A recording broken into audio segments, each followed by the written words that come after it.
வணக்கம் டாக்டர். தோள்பட்டை வலிங்கிறது நம்மள பல பேருக்கு ஒரு அன்றாட வாழ்க்கையை ஒரு முடக்கி போடுற மாதிரியான ஒரு பிரச்சனையாக மாறிடுச்சு. சின்ன சின்ன வேலை செய்கிறதுலேருந்து நிம்மதியாக தூங்குறது வரைக்கும் பெரிய போராட்டமாக இருக்குது. இந்த தோள்பட்டை வலிக்கு சர்ஜரின்றது தான் ஒரே ஒரு தீர்வா டாக்டர்? வணக்கம். தோள்பட்டை பிரச்சனைங்கிறது எல்லாத்துக்கும் ஒரே மாதிரியான பிரச்சனை கிடையாது. யாருக்கு வருது, எதனால் வருது, என்ன ஸ்டேஜில் இருக்குங்கிறத பொறுத்துட்டு வைத்திய முறையும் மாறும். இப்போது உதாரணத்துக்கு ஒரு 20லேருந்து 25 வயசு வரைக்கும் உள்ள ஒரு வாலிபருக்கு விளையாட்டுனால் ஏற்படுற தோள்பட்டை வலியும், ஒரு 40லேருந்து 50 வயது இருக்கிற ஒரு மேஸ்திரிக்கோ இல்லை ஒரு கார்பெண்டருக்கோ ஏற்படுற தோள்பட்டை வலியும் ஒன்றும் கிடையாது. எடுத்த உடனே நம்ம சர்ஜரி முடிவு பண்ண மாட்டோம். காரணம் என்னங்கிறத தெரிஞ்சுக்கிட்டு அதுக்கான சிகிச்சையை நம்ம தேர்ந்தெடுப்போம். சரி டாக்டர், நீங்கள் சொல்லும்போது வலியோட ஸ்டேஜை பொறுத்து தீர்வும் மாறும்னு சொன்னீங்க. அப்போது தோள்பட்டை வலியிலையும் நிறைய ஸ்டேஜஸ் இருக்குதா? ஆமாம் சார், கண்டிப்பாக. இப்போது வலி உங்களுக்கு இப்போ தான் தொடங்குதுன்னா, ஒரு சின்ன சதப்பிடிப்பு மாதிரி இருக்குதுன்னா, இதுதான் ஆரம்ப கட்ட வலி, இதுதான் ஸ்டேஜ் 1ன்னு சொல்கிறோம். ஆனால் மாத்திரை சாப்பிட்டும் பயிற்சி செஞ்சும் பல வாரங்களாக வலி குறையாமல் இருந்துச்சுன்னா இது ஒரு ஸ்டேஜ் 2 பிரச்சனை, இல்லைன்னா இது நாள்பட்ட வலின்னு சொல்லுவோம். ஒருவேளை ஸ்கேனில் உங்கள் சதைநாறு முழுசாக டேமேஜ் ஆகுது கன்ஃபார்ம் ஆயிடுச்சுன்னா இதுதான் ஸ்டேஜ் 3. இதுதான் கொஞ்சம் எக்ஸ்ட்ரீமான ஸ்டேஜ். இதில் வலியும் கொஞ்சம் தீவிரமாக இருக்கும். டாக்டர், இந்த ஆரம்ப கட்ட ஸ்டேஜில் இருக்கிறவங்களுக்கு எந்த மாதிரி தீர்வுகள் ஹெல்ப் பண்ணும்? பொதுவாக இது ஆரம்ப ஸ்டேஜில் இருக்கிறவங்களுக்கு ஒரு சின்ன மசில் புல் மாதிரி தான் இருக்கும். இதற்கு தீர்வு ரொம்ப எளிமையானது.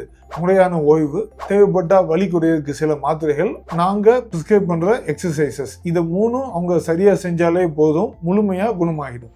டாக்டர், இந்த மாத்திரை பயிற்சி இதெல்லாம் எடுத்ததுக்கு அப்புறமும் சிலருக்கு வலி குறையாமல் ரொம்ப வாரம் நீடிச்சிருக்குது. அவங்களுக்கெல்லாம் என்ன தீர்வு டாக்டர்? இந்த மாதிரி நாள்பட்ட வலிக்கு முக்கிய காரணமே நம்ம தோள்பட்டையில் இருக்க சதைநாறு புண்பட்டு இருக்குது, இல்லை அது காயப்பட்டு இருக்குது. அப்போது மருந்து மாத்திரை சாப்பிட்டும் அது சரியாகலை. இதுக்கு பிஆர்பி இன்ஜெக்ஷன் இருக்குது, அதாவது பிளேட்லெட் ரிச் பிளாஸ்மான்னு சொல்லுவோம். அதுக்கு ஹீலிங் பொட்டென்ஷியல் உண்டு. நேச்சுரலாகவே இது அந்த சதைநாறு பழைய மாதிரி ஹீல் ஆகிற அளவுக்கு இந்த பிஆர்பி அதுக்கு ஹெல்ப் பண்ணோம். இதுக்கு சர்ஜரிங்கிற அளவுக்கு போக வேண்டிய தேவை கிடையாது. உங்கள் உடம்போட நேச்சுரல் ஹீலிங் பவரை இது இம்ப்ரூவ் பண்ணிடும். ஸோ உங்களுக்கு ரூட் காசே பிஆர்பி இன்ஜெக்ஷனில் சரியாயிடும். டாக்டர், நீங்கள் இப்போ சதைநார் காயத்தை பற்றி சொன்னீங்க. அதுக்கும் சதைநார் கிழிஞ்சு போகிறதுக்கும் ஏதாவது வித்தியாசம் இருக்கா? இந்த மாதிரி கிழிவுகள் ஏற்படுறவங்களுக்கு என்ன மாதிரி தீர்வு இருக்குது?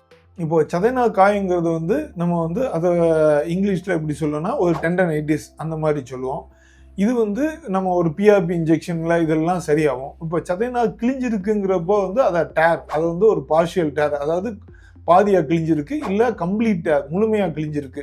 இதில் கை செயலிழந்து போயிடுது. பாதிக்கப்பட்ட நபரால், ஒரு ஸ்போர்ட்ஸ் பிளேயரோ இல்லை ஒரு கடினமான வேலை பார்க்குறோ அவரால் கையை தூக்கி வேலை பார்க்க முடியல. இதை ஆர்த்ரோஸ்கோபிக், அதாவது கீஹோல் சர்ஜரின்னு சொல்லுவோம். இது பெரிய காயங்கள் ஏற்படுத்தாமல் ஒரு பேனா சைஸில் ஒரு தூரங்களை போட்டு ஒரு 2-3 பேனா சைஸ் உள்ள தூரங்களில் கம்ப்ளீட்டாக நம்மளால் சரி பண்ண முடியும். இந்த சிகிச்சைக்கு அப்புறம் ஃபிசியோதெரபிங்கிறத ஒழுங்காக பண்ணால் பழைய மாதிரியே ஒரு விளையாட்டு வீரர் விளையாட போகலாம், ஒரு மேஸ்திரி திருப்பி வேலை பார்க்க போகலாம். ஒரு ஸ்போர்ட்ஸ் பர்சனுக்கும் ஒரு கார்பெண்டர் அவருக்கு வர்ற வலிக்கும் வித்தியாசம் இருக்குன்னு சொன்னீங்க இல்லையா?